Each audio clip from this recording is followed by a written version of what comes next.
नमस्कार, मैं हूं आकृति। आप देख रहे हैं JJ न्यूज। चंपावत जिले से एक बड़ी राजनीतिक खबर सामने आ रही है, जहां भारतीय जनता पार्टी के वरिष्ठ नेता सतीश पांडे ने संगठन में किसी भी प्रकार के मतभेद से साफ इनकार किया है। बता दें, JJ न्यूज से खास बातचीत में भाजपा के वरिष्ठ नेता सतीश पांडे ने कहा है कि लोहाघाट विधानसभा में पार्टी पूरी तरह एकजुट है और नेताओं के बीच किसी तरह का मतभेद नहीं है। उन्होंने साफ तौर पर कहा है कि भाजपा संगठन मजबूत है और सभी कार्यकर्ता मिलकर पार्टी को आगे बढ़ाने में जुटे हुए हैं। साथ ही उन्होंने लोहाघाट विधानसभा से चुनाव की तैयारियों को लेकर भी अपनी बात रखी और कहा कि पार्टी हाईकमान जिस भी उम्मीदवार को टिकट देगा, सभी कार्यकर्ता एकजुट होकर उसका समर्थन करेंगे। वहीं जब उनसे क्षेत्र में स्वास्थ्य सेवाओं और शिक्षा को लेकर सवाल किया गया, तो उन्होंने बताया कि लोहाघाट में स्वास्थ्य सेवाएं लगातार बेहतर हो रही हैं।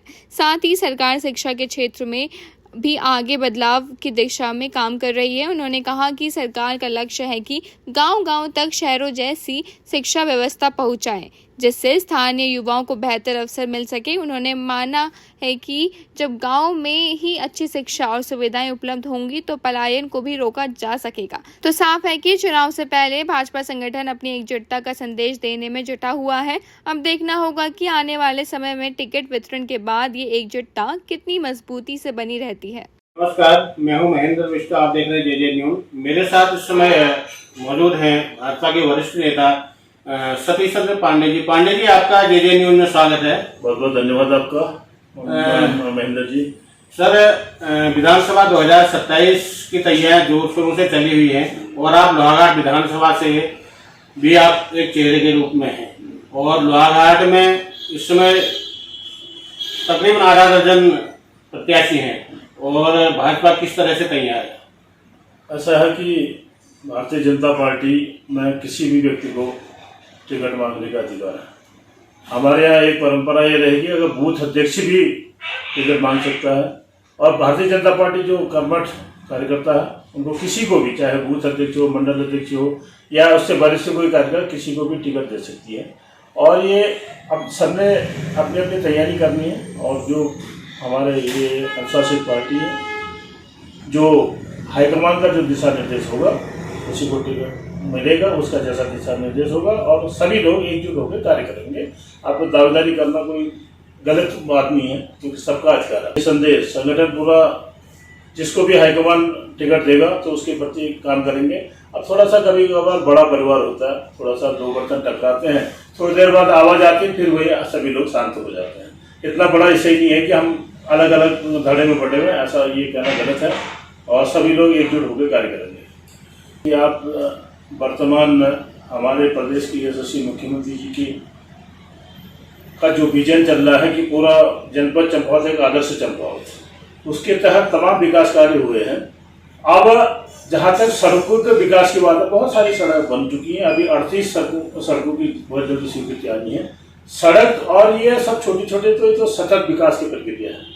हमने इससे ऊपर जाके देखना है कि हम कल हमारा विजन क्या रहेगा, हमें उससे ऊपर देखना है। ये सड़क तो कोई भी सरकार आएंगी बनती रहेंगी। आपने देखा होगा रोज आदमी एक ही मुद्दे पर करता है कि सड़क, जबकि आप सड़क की बात करेंगे अभी 38 सड़कों की स्वीकृति मिलनी है और वर्तमान में कितनी सड़कों की स्वीकृति मिल चुकी है और कतिपय ये अभी बरसात का कार्य सीजन खत्म होने के बाद जो है तुरंत उसका कार्य प्रारंभ होना है। अब हमने तो ये उससे ऊपर के हद को भी देखना कि हम कैसे अपनी विधानसभा को आदर्श विधानसभा बनाए, कैसे आदर्श जनपद चंपावत को आदर्श जनपद चंपावत, उसकी तरफ सोचना है। आप रोज हम वीडियो बना के आप सड़कों पर इकट्ठे हो रहे हैं, ये करना तो किसी चीज को भी, अजय बरसात का सीजन है, आपदा आ जाएगी, वहाँ पर अगर रोड टूट जाएगी तो उसके कौन क्या कर लेगा, तो उसको रिपेयर करने के लिए समय दिया जाता है। अभी जैसे आप अभी देख रहे हैं कि ये हमारी वर्धा से लेकर 25 तक की सड़क में 38 करोड़ की स्वीकृति प्रदान हुई है और उसमें लगभग मैं समझता हूँ कि आधा कार्य हो भी चुका है। कतिपय कार्य इस वजह से नहीं हो पाया कि अभी ये विश्व युद्ध की जो अभी मार पड़ी थी, तो उसकी वजह से जो ये हमारे पेट्रोलियम पदार्थों में बिटवीन वगैरह की आपूर्ति ढंग से नहीं हो पा रही, इस वजह से कार्य बंद पड़ा हुआ है। अब अति शीघ्र जो है ये बरसात के बाद उसका काम हो जाएगा। अब ये जनता इन सब चीजों को तो देख रही है। अब लेकिन अब विपक्षी का जो मुद्दा बनाना है वो मुद्दा बना के कहीं पर भी कह देते ये कार्य भी हो रहा है, दूसरा पेच और का काम अभी बरसात में भी चल रहा, स्वयं देख रहे हैं। पलायन भी हो रहा, पलायन के लिए ऐसा है कि हम थोड़ा सा विद्यालयों की स्थिति और स्वास्थ्य पर थोड़ा सा चिंता करेंगे। स्वास्थ्य पर ऐसे चिंता करेंगे कि जैसे अभी हमारे माननीय मुख्यमंत्री जी द्वारा चंपावत में MRI की मशीन लगा दी गई।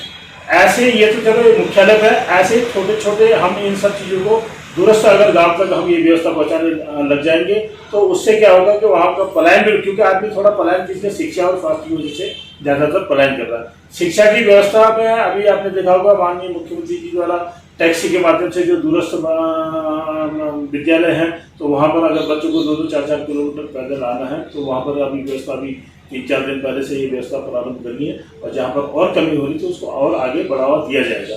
स्वास्थ्य के प्रति विशेषज्ञ चिकित्सकों के जैसे आप की तारीख में आप लोहाघाट का अस्पताल देखेंगे, जिस अस्पताल में पहले 20-30-40 की OPD होती थी, आज 400 से 500 आप अभी भी जाइए तो अच्छे डॉक्टर जो है बहुत बढ़िया काम कर रहे हैं। 400 से 500 जनरल की OPD हो रही है। समस्त दूरस्थ क्षेत्र से लोग वहाँ पर आ रहे हैं और बेहतर इलाज उनका किया जा रहा है। और डॉक्टरों का तो मैं बहुत बहुत धन्यवाद अदा करना चाहता हूँ। लंच जब उनका 2 बजे अस्पताल बंद होता है उसके बाद भी अपनी ड्यूटी है, शाम को 4 बजे भी अगर किसी का ऑपरेशन करना है तो वो कर रहे हैं। अल्ट्रासाउंड में भी आप देखेंगे तो वो लोग अपनी पूरी जिम्मेदारी का निर्वहन कर रहे हैं। और स्वास्थ्य जैसे हमारा अन्य दूरस्थ क्षेत्रों में धीरे धीरे सभी जगह डॉक्टरों की तैनाती होती है। और थोड़ा शिक्षा के क्षेत्र में हमारा एक मानना ये है कि हम थोड़ा सा सरकार के हिसाब से भी हम अपना सरकार को भी सुझाव दे देंगे कि स्थानीय स्तर पर अगर हम इन शिक्षकों की नियुक्ति अगर हम करेंगे तो उससे क्या होगा कि आदमी को, जैसे अब कोई व्यक्ति गढ़वाल में अगर वहाँ पर शिक्षा प्रदान कर रहा है और घर से दूर है तो उसको थोड़ा कंफर्ट फील नहीं होता, क्योंकि वो सोचता है, उसको दिमाग में चिंता रहती है कि मेरे घर में क्या हो रहा होगा, घर में मेरे बच्चे दूर हैं और मैं 400 किलोमीटर दूर हूँ, कोई घटना घट जाए तो मुझे तुरंत नहीं पहुँच पाऊँ। थोड़ा आदमी के मन में ये चीज़ आ जाती है, क्योंकि हम कहीं पर भी बैठे हैं ना, अगर हम टेबल कुर्सी में भी अगर काम कर रहे हैं, अगर कंफर्ट होकर काम करेंगे तो अगर सिटिंग अरेंजमेंट अच्छा है तो हम कंफर्ट होकर काम अपनी जो भी हमारी जिम्मेदारी है उसका निर्वहन हमारा हो जाता है। तो उससे व्यवस्था क्या होगी कि स्कूल समय से खुलेंगे, समय से बच्चे जाएंगे और टीचर भी जाएंगे और उनका इंटरेस्ट रहेगा कि गांव को पलायन रोकने का, वो कहेंगे कि हम देखो अच्छी शिक्षा यहाँ पर आपको मुहैया करा रहे हैं। तो वह जैसे अगर मंडल का कोई व्यक्ति बाजार आना चाहता है उसको मंडल ही नहीं रोका जाएगा कि भाई आपको जो सुविधा आपको लोहाघाट मिल रही है उन्हीं सुविधाओं को हम आपको मंडल में भी मुहैया करा रहे हैं। तो पलायन पर धीरे धीरे यहाँ पर पलायन का रोका जा सकता है।